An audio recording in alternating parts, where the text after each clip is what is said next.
Today I'll be fixing a shattered screen on the OnePlus Nord, the N10 variant.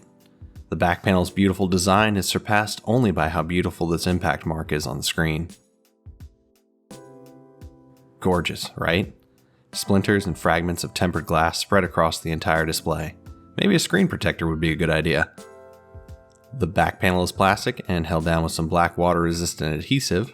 With enough heat and persuasion, that panel can be pulled away. The fingerprint reader is retained by the plastic midframe, so there's nothing to rip here. Inside, we find 10 Phillips head screws securing the top part of the all-in-one midframe. Let's get those unscrewed and set aside. The last screw is hidden under this tamper-evident white sticker. These are usually really easy to remove with tweezers if you want to keep the tamper seal intact for some reason. At the bottom, there are 5 additional screws holding in the bottom loudspeaker and the rest of this one-piece midframe.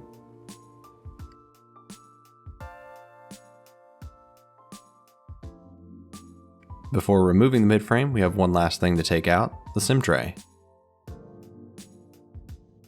Now I can run a metal pry tool around the edges just between the screen and side rails to unlatch the plastic clips that hold the midframe in. With the main board finally revealed, disconnecting the battery is pretty important. The display ribbon is firmly glued under the battery, but OnePlus was nice enough to include a pull tab that actually works, much better than Apple's poor attempt at command strips. Satisfying, isn't it? The ribbons are still stuck under the sleeve, so that needs to be yanked out as well.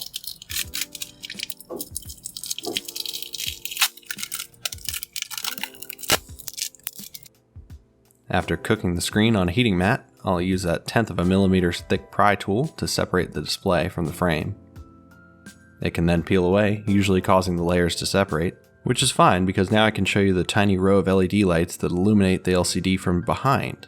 The light is spread across another layer called a diffuser to evenly light the display. Adhesive needs to be strategically placed inside the frame to secure our new screen down.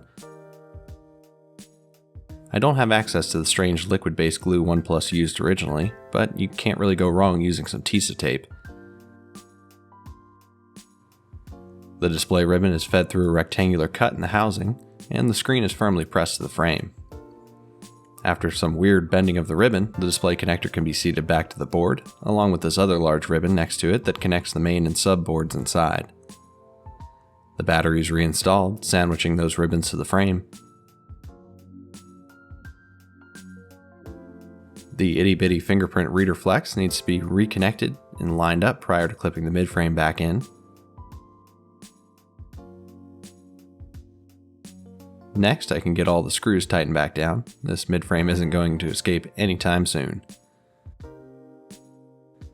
The plastic back panel is pressed firmly to the frame, ensuring there are no gaps.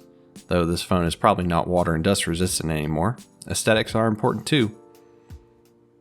I'll give the back panel a good cleaning with our Booze Plus, a 50-50 blend of isopropyl alcohol and Windex, for that streak-free shine.